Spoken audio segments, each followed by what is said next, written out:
ভাই কুড়িওয়ালা পাখিগুলো কত করে দেবো জোড়া? 3000 টাকা জোড়া। 3000? ওর বাচ্চা নাই সব পাখি বিক্রি করতে পারবে। ওই খাতায় বাচ্চা দেবে?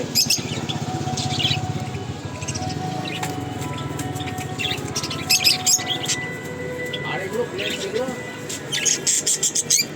প্লেন না, ওগুলো লাভ হয়। টিয়া পাখির মতো ছোট্ট। টিয়া পাখির মতো ছোট, টিয়া পাখি না, লাভ হয়। এগুলো বাচ্চা নেয়? যত পাখি আছে সব পাখি 3000 টাকা দেয়।